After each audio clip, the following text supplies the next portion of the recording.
Siendo necesaria una milicia bien organizada para la seguridad de un Estado libre, el derecho del pueblo a poseer y portar armas no será infringido. Segunda enmienda de la Constitución de los Estados Unidos de América, promulgada el 15 de diciembre de 1791. Soy Memo Mejía, tu anfitrión y presentador de Argumentos Incómodos, un podcast donde tú y yo abordaremos temas, tramas y eventos habituales, incómodos e interesantes que podremos alojar en nuestro repositorio de conocimientos inútiles, esperando que algún día sean de utilidad. Sean ustedes bienvenidos otra vez a Argumentos Incómodos. Un saludo y un abrazo muy fuerte a mis escuchas de México y a quienes me escuchan desde otras partes del mundo. Recuerden que estoy en Facebook e Instagram como Argumentos Incómodos Podcast, todo junto. Manden sus peticiones, sus saludos, sus memes, sus críticas, qué les gustaría que investigara o qué temas les parecen interesantes. Muchas gracias por continuar en este su podcast.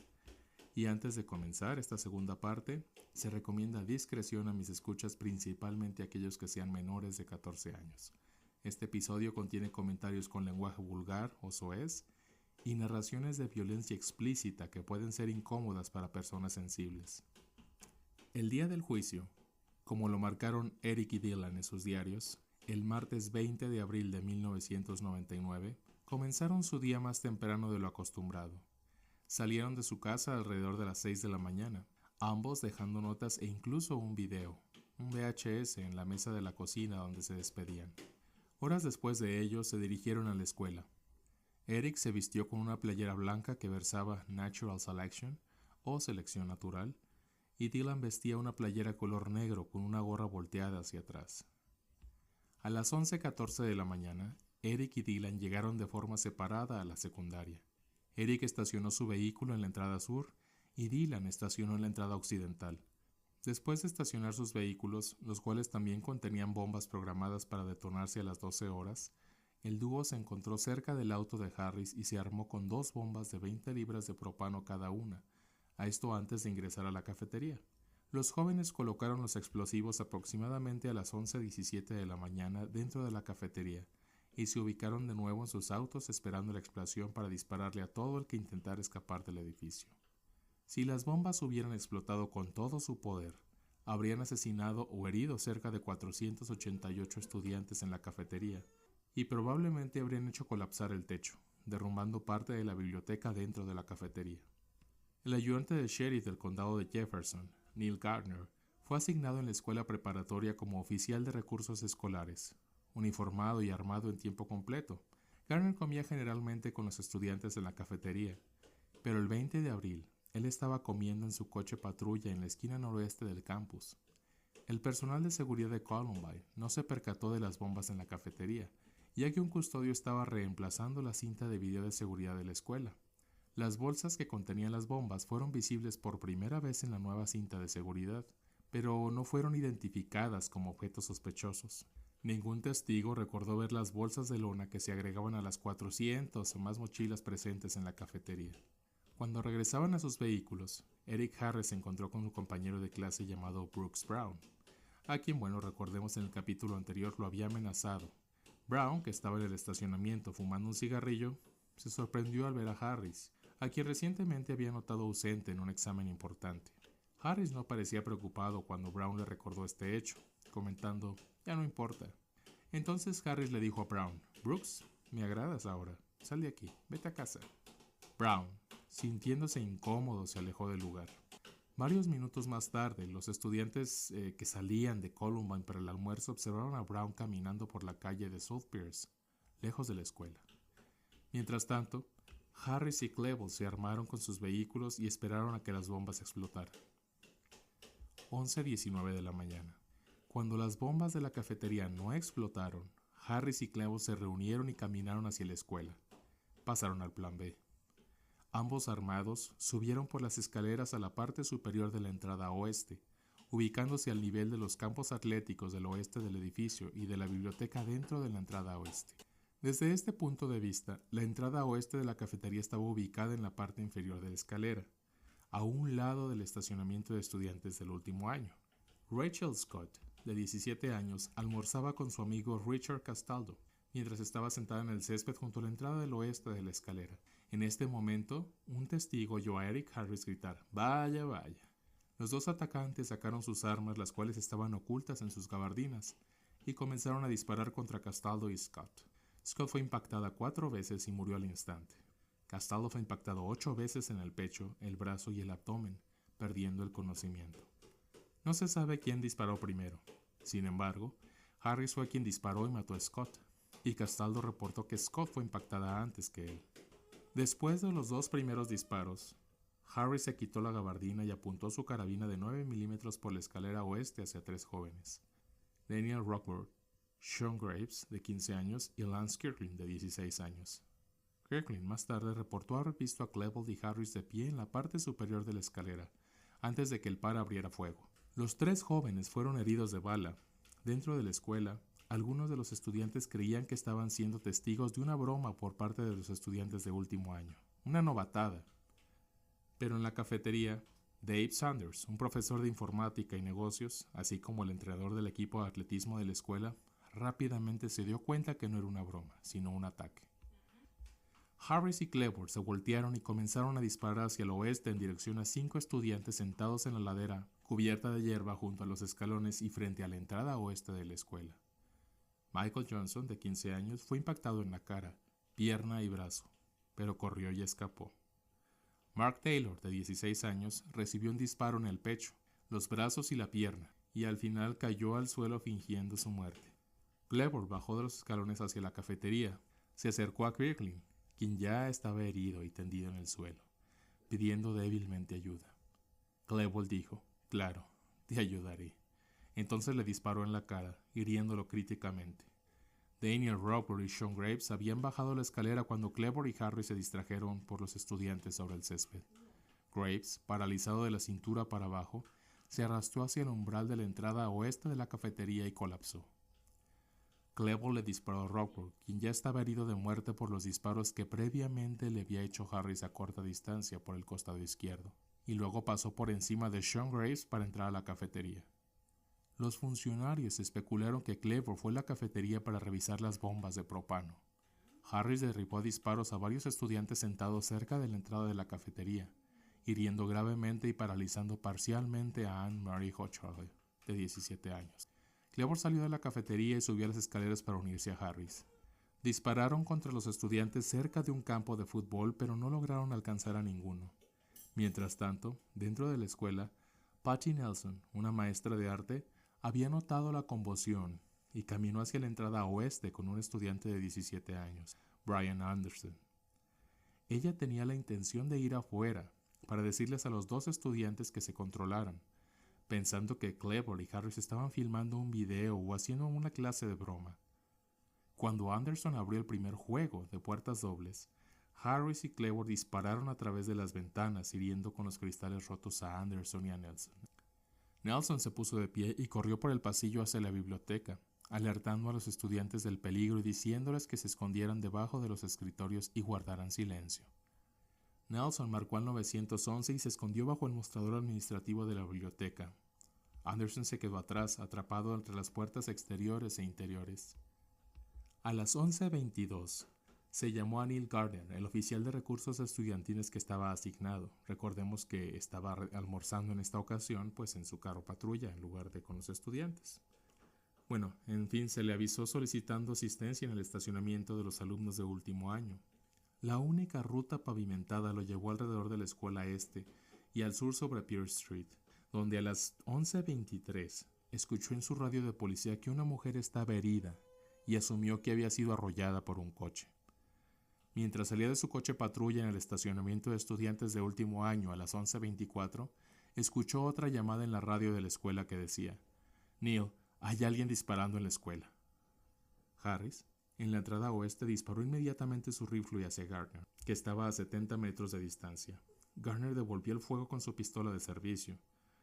Se dice, dicen las fuentes que el oficial Gardner no llevaba sus gafas y pues fue incapaz de impactar a los tiradores. Este era uno de los sueños de Eric, morir en un enfrentamiento con las fuerzas de la ley. Eric incluso lo menciona en algunos de los videos que dejaron atrás. De este modo, 5 minutos después de que comenzaron los disparos y 2 minutos después de la primera llamada de radio, Gardner estaba involucrado en un tiroteo con Harris y Klebold. había ya 2 muertos y 10 heridos. Harris disparó 10 veces y Garner disparó 4 antes de que Harris se replegara hacia el edificio. Ninguno de los dos resultó herido en este intercambio de disparos. Garner informó en su radio de policía: «Disparos en el edificio, necesito a alguien en el estacionamiento sur conmigo». El tiroteo distrajo a Harris y a Cleburne del lesionado Brian Anderson. Anderson escapó a la biblioteca y se escondió dentro de una aula de descanso. De vuelta en la escuela, el dúo se movió a lo largo del pasillo norte, disparando en dirección de cualquier persona que encontraran. Cleburne le disparó a Stephanie Monson en el tobillo. Aunque ella pudo salir de la escuela, el par disparó en dirección de las ventanas hacia la entrada este de la escuela. Después de pasar por el pasillo varias veces y disparar a los estudiantes que vieron, Harris y Cleburne se dirigieron hacia la entrada oeste y entraron en el pasillo de la biblioteca. Paul Smoker, un patrullero de motocicleta de la oficina del sheriff del condado de Jefferson, estaba diligenciando una infracción de tránsito al norte de la escuela cuando llegó la llamada de una mujer herida a las 11:23. Probablemente refiriéndose a la ya muerta Rachel Scott. Tomando la ruta más corta, condujo su motocicleta sobre la hierba entre los campos de atletismo y se dirigió hacia la entrada este. Cuando vio a Scott Taborski, siguiéndolo en un coche patrulla, abandonó su motocicleta para cubrirle en el coche. Los dos habían comenzado a rescatar a 2 estudiantes heridos cerca de los campos de juego, cuando otro tiroteo estalló a las 11:26, entre Harris, de vuelta en la entrada oeste, y Garner, todavía en el estacionamiento. Smoker devolvió fuego desde la cima de la colina, disparando 3 balas, y Harris se retiró. Esta vez, tampoco fue impactado nadie. Dentro de la escuela, el profesor Dave Sanders había evacuado con éxito a los estudiantes de la cafetería, donde algunos de ellos subieron por la escalera que conducía al segundo piso de la escuela. Las escaleras estaban situadas a la vuelta de la esquina del pasillo de la biblioteca del pasillo sur. Para entonces, Harris y Cleburne estaban dentro del pasillo principal. Sanders y otro estudiante estaban al final del pasillo, todavía tratando de asegurar la escuela lo más que podían. Y mientras corrían, se encontraron con Harris y Cleburne, que se acercaban desde la esquina del pasillo norte. Sanders y el estudiante se dieron la vuelta y corrieron en la dirección opuesta. Harris y Cleburne dispararon contra ambos. Harris impactó a Sanders 2 veces en el pecho, pero falló al intentar dispararle al estudiante. Este último llegó al aula de ciencias y advirtió a todos ahí presentes para que se escondieran. Cleburne se acercó a Sanders, quien había colapsado, para buscar al estudiante, pero regresó con Harris por el pasillo norte. Sanders se arrastró hacia el área de ciencias y un profesor lo llevó al aula donde había 30 estudiantes refugiados. Colocaron un letrero en la ventana que decía «Uno desangrándose», para alertar a la policía y al personal médico sobre la ubicación de Sanders. Debido a su conocimiento de primeros auxilios, el estudiante Aaron Hainsey fue llevado al aula. Con la ayuda de un compañero de estudio llamado Kevin Starkey y la maestra Teresa Miller, Hankey administró los primeros auxilios a Sanders, tratando de detener la pérdida de sangre usando camisetas de los estudiantes de la habitación. Usando un teléfono, Miller y varios estudiantes mantuvieron contacto con la policía fuera de la escuela. Todos los estudiantes en esa sala fueron evacuados con seguridad después. Mientras se desarrollaba el tiroteo, Patty Nelson se comunicó por teléfono con los servicios de emergencia, contando su historia e instando a los estudiantes a que se escondieran debajo de los escritorios. Según las transcripciones, su llamada fue recibida por un operador del 911 a las 11:25 de la mañana. El tiempo de la llamada desde que contestaron hasta que los tiradores entraron a la biblioteca fue de 4 minutos y 10 segundos. Antes de entrar, los tiradores arrojaron 2 bombas a la cafetería, las cuales explotaron. Arrojaron otra bomba al pasillo de la biblioteca. Esta estalló y dañó varios casilleros. A las 11:29, Harris y Cleburne entraron a la biblioteca, donde un total de 52 estudiantes, 2 profesores y 2 bibliotecarios se habían ocultado. Al ingresar, Harris gritó: «¡Levántense!». El grito fue tan fuerte que pudo ser escuchado en la grabación del 911 de Patty Nelson a las 11:29 con 18 segundos. El personal y los estudiantes que se escondían en las aulas exteriores de la biblioteca dijeron después que también escucharon a los atacantes decir: «Todos los atletas de pie. Vamos a matar a todos los que tengan gorras blancas». El uso de una gorra blanca de béisbol en Columbine era una tradición entre los miembros del equipo deportivo, por lo general de los atletas. Al ver que nadie se levantó, Harris dijo: «Bien, voy a empezar a disparar de todos modos». Disparó su escopeta 2 veces a un escritorio, sin saber que un estudiante llamado Evan Todd se escondía debajo de él. Todd fue herido por astillas de madera, pero no resultó gravemente herido. Los tiradores caminaron hacia el lado opuesto de la biblioteca, a 2 hileras de equipos de cómputo. Todd se escondió detrás del mostrador administrativo. Kyle Velázquez, de 16 años, estaba sentado en la fila norte de las computadoras. La policía más tarde dijo de que no se había ocultado debajo del escritorio cuando Klebold y Harris habían entrado por primera vez en la biblioteca, pero se había cubierto debajo de la mesa de la computadora. Klebold disparó y mató a Velázquez, impactándole en la cabeza y la espalda. Klebold y Harris dejaron sus maletas llenas de municiones en la fila sur o inferior de las computadoras y volvieron a cargar sus armas. Caminaron hacia las ventanas que daban a la escalera exterior. Al notar que la policía evacuaba a estudiantes fuera de la escuela, Harris dijo: «Vamos a matar a algunos policías». Él y Klebold comenzaron a disparar por las ventanas en dirección a la policía, quienes devolvieron el fuego. Y bueno, tampoco nadie resultó herido en este cruce.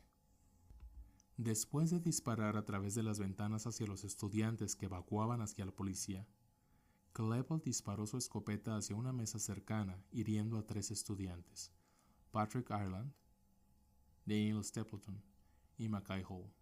Acto seguido se quitó su gabardina.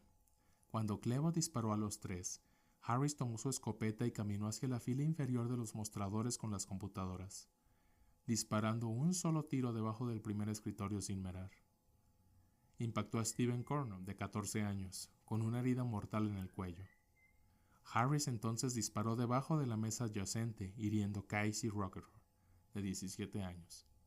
Este tiro, que pasó completamente a través de su hombro derecho y mano, también rozando su cuello y cortando una arteria, le quitó la vida. Cuando empezó a jadear de dolor, Harris le dijo: «Deja de quejarte». Harris se acercó a la mesa frente a la fila inferior de computadoras, golpeó la superficie 2 veces y se arrodilló, diciendo: «Peekaboo, te encontré». A Cassie Pernell, de 17 años, justo antes de dispararle una vez en la cabeza, matándola instantáneamente. Harris había estado sosteniendo la escopeta con una mano en este punto y el arma golpeó su cara con la fuerza del disparo, rompiendo su nariz. Los informes iniciales sugieren que Harris le preguntó a Bernal: «¿Crees en Dios?», a lo que respondió que sí, antes de morir. Sin embargo, 3 estudiantes que fueron testigos de la muerte de Bernal, incluyendo Emily Wyatt, quien se había ocultado debajo de la mesa con ella, han testificado que Bernal no intercambió palabras con Harris después de su burla inicial, aunque Wyatt había estado rezando antes de su asesinato. Después de dispararle fatalmente a Bernal, Harris se volteó hacia la mesa de al lado y halló a Brie Pascal. Harris le preguntó a Pascal si quería morir, y ella respondió con una súplica por su vida. Más tarde, testigos informaron que Harris parecía desorientado, posiblemente porque su nariz había empezado a sangrar. Mientras Harris se burlaba de Pascal, Klebold observó a Patrick Ireland, quien trataba de ayudar a Hall, quien había sufrido una herida en la rodilla. Mientras esto ocurría, Klebold le disparó a Ireland una segunda vez, impactándole 2 veces en la cabeza y una en el pie. Ireland fue dejado inconsciente, pero sobrevivió. Klebold se dirigió a otro grupo de mesas donde descubrió a Isaac Schultz, de 18 años, Matthew Ketcher, de 16 años, y Craig Scott, el hermano menor de Rachel Scott, de 16 años, quienes se escondieron bajo una mesa. Los 3 eran atletas populares. Klebold intentó sacar a Schultz de debajo de la mesa. Llamó a Harris gritando: «¡Hay un negro aquí!». Harris dejó a Pascal y se unió a él.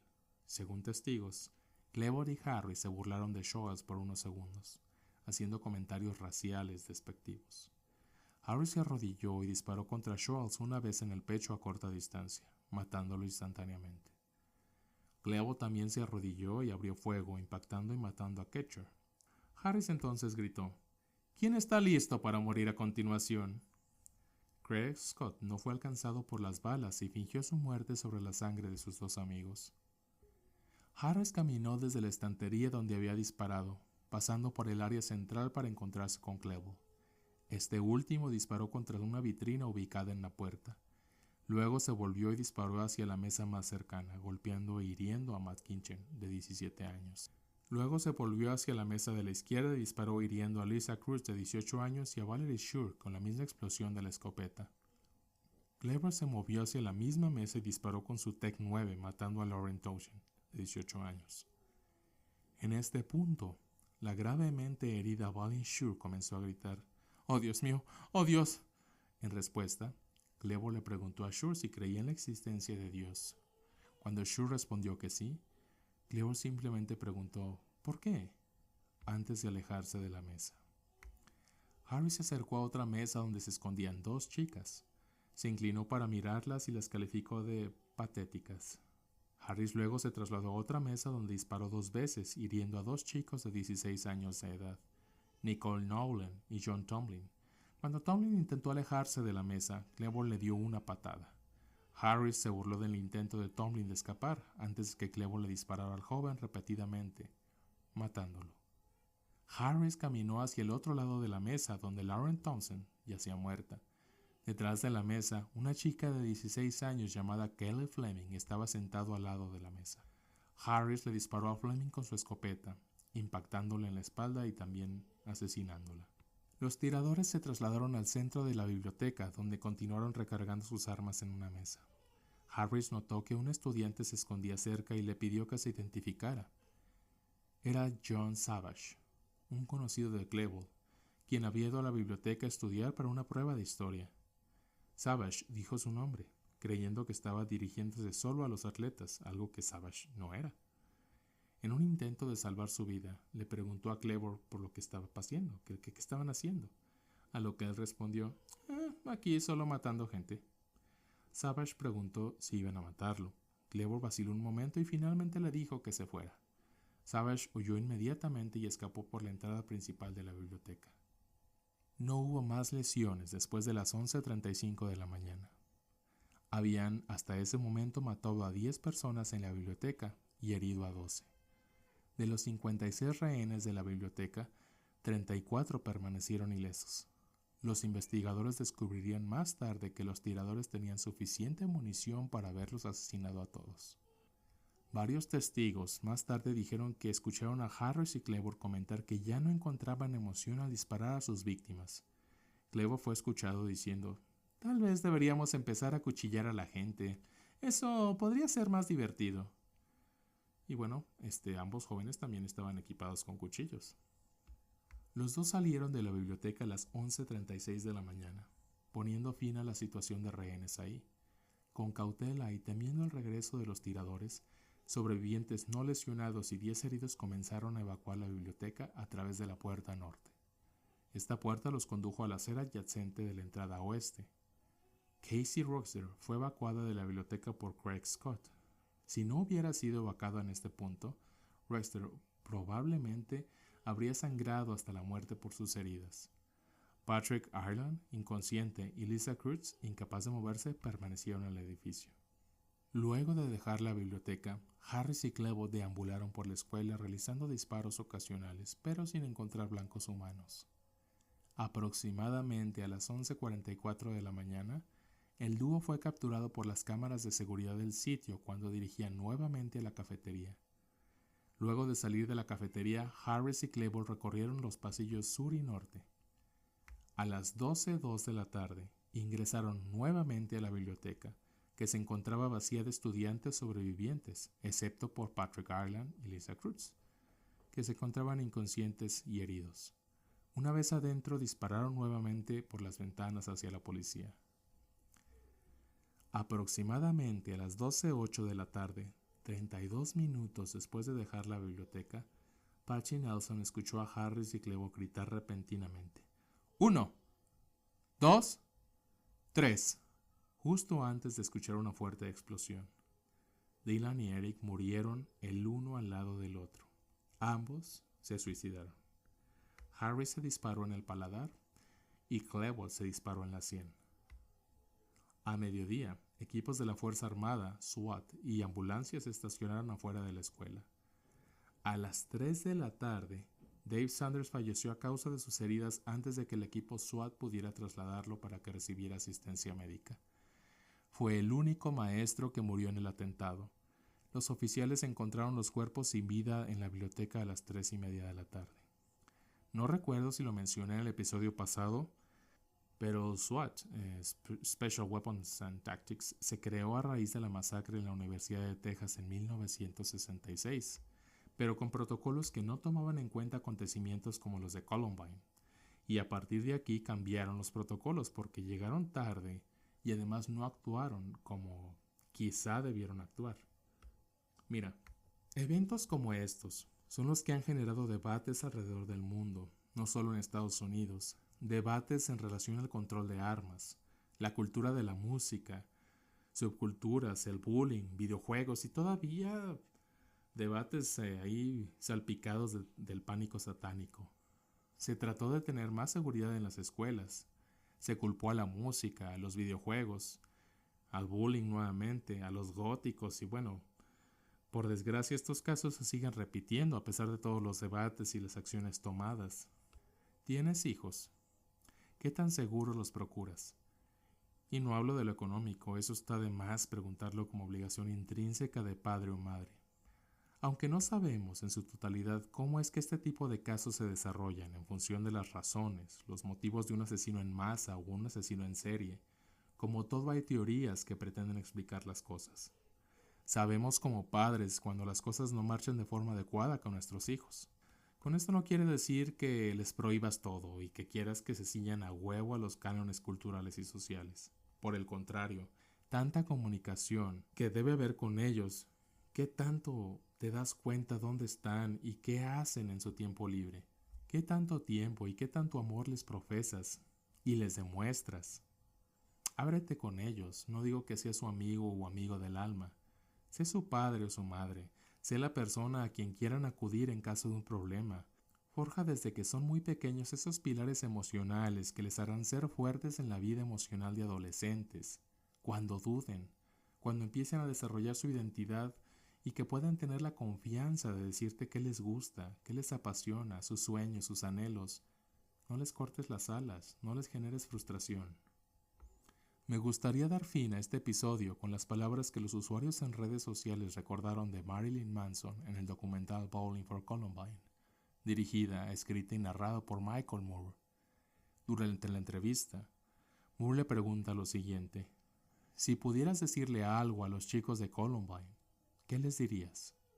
A lo que Manson respondió: no les diría una sola palabra.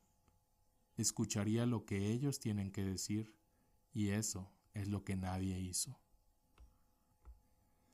Gracias por escuchar Argumentos Incómodos. Si han disfrutado, compartan con sus amigos, su familia, los del trabajo.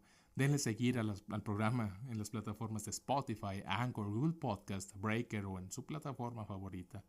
Pueden seguirme en redes sociales como Argumentos Incómodos Podcast en Instagram y Facebook. Díganme qué opinan sobre la aportación legal de armas de fuego, qué opinan del bullying y en general qué opinan de la salud mental. Y recuerden, los conocimientos inútiles no son más que herramientas que aún no hemos aprendido a utilizar.